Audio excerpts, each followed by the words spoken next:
pagi nak, apa kabar? Kabar baik tentunya ya. Bertemu kembali dengan Ibu Edna, masih dengan bab sistem peredaran darah pada manusia. Kali ini yang kita bahas yaitu tentang darah. Karena pada minggu yang lalu kita sudah belajar tentang materi jantung dan pembuluh darah. Nah, apa tujuan pembelajaran kita pada pagi hari ini? Yang pertama, peserta didik dapat mengetahui fungsi daripada darah. Yang kedua, peserta didik dapat mengetahui jenis-jenis darah yang ada di dalam tubuh kita. Oke nak, simak materi ini sampai selesai agar kamu dapat memahaminya. Yuk kita lihat.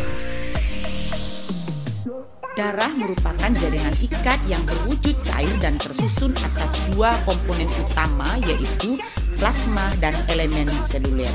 Nah, darah berfungsi untuk mengangkut nutrisi, oksigen, hormon, dan senyawa kimia lain ke seluruh tubuh.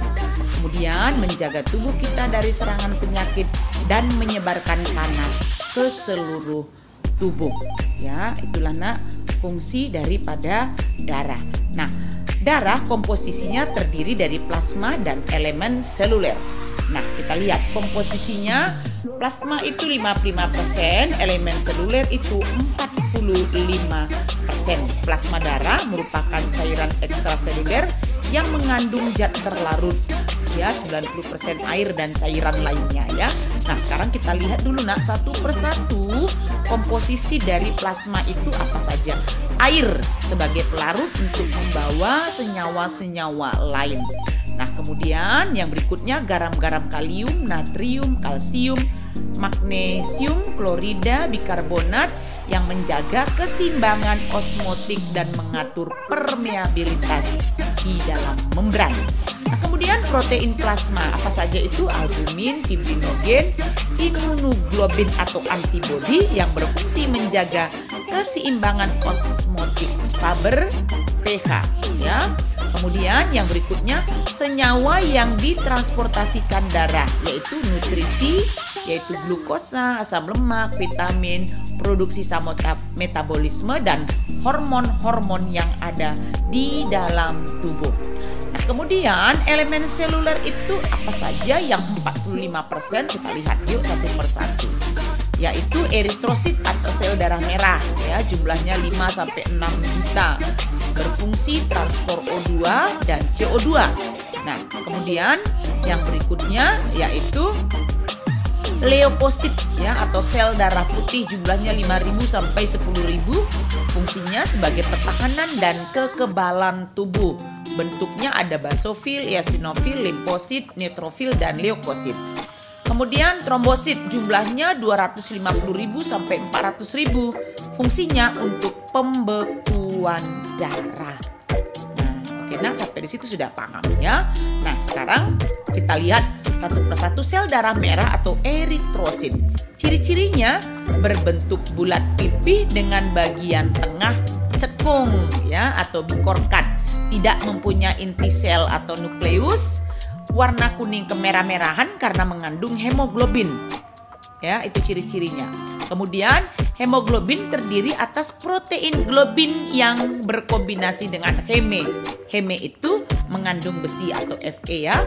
Nah, hemoglobin atau Hb ini berfungsi mengikat oksigen untuk diedarkan ke seluruh tubuh serta mengikat CO2 dan dikeluarkan melalui paru-paru. Nah, berikutnya sel darah merah atau eritrositnya reaksi pengikatannya seperti ini Dana.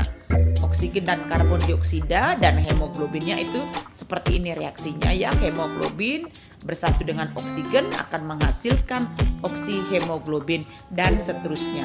Ya, ini reaksinya nanti jangan lupa kamu catat ya nak ya. Nah, kemudian sel darah merah atau eritrosit. Ya, ini dibentuk di sumsum merah tulang. Selama dalam kandungan itu dibentuk di hati. Kemudian sel darah merah hanya berusia 100 sampai 120 hari. Kemudian ini akan dihancurkan di dalam hati dan kemudian dirombak ya nak, dijadikan bilirubin. Ini yang memberikan warna pada air seni kita. ya, hasil perombakan tersebut. Nah, sekarang sel darah putih atau leukosit cirinya mempunyai inti, tidak berwarna, bentuknya tidak tetap, dapat bergerak ameboid dan dapat menembus dinding pembuluh darah yang disebut diapedesis. Itu dia sel darah putih, anak ya. Nah, sekarang fungsinya apa? Untuk melawan kuman atau bibit penyakit, ya. Kemudian dia dibentuk di sumsum tulang limpa dan kelenjar getah bening, ya. Jumlah leukosit ini kalau dia di bawah normal itu disebut leukopenia, ya. Jika jumlahnya melebihi disebut leukositosis, ya. Jadi jumlah ini tidak boleh lebih dan tidak boleh kurang, ya nak ya.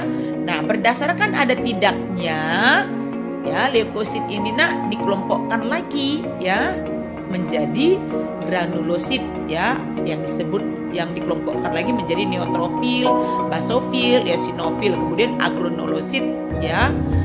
Dia terdiri dari monosit dan limfosit, itu dia pembagiannya, ya.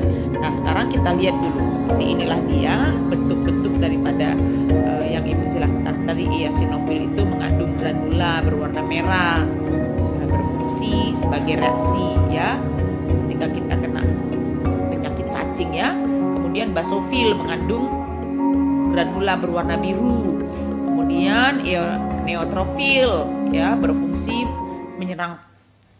sebagai fagosit, ya nak ya. Fagosit itu menyerang patogen yang masuk ke dalam tubuh kita.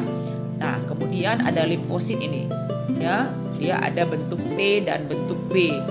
Dia sebagai pemberi imun di dalam tubuh atau kekebalan. Kemudian monosit, ya, berfungsi mencerna sel-sel yang mati atau yang rusak serta membantu kekebalan tubuh, ya.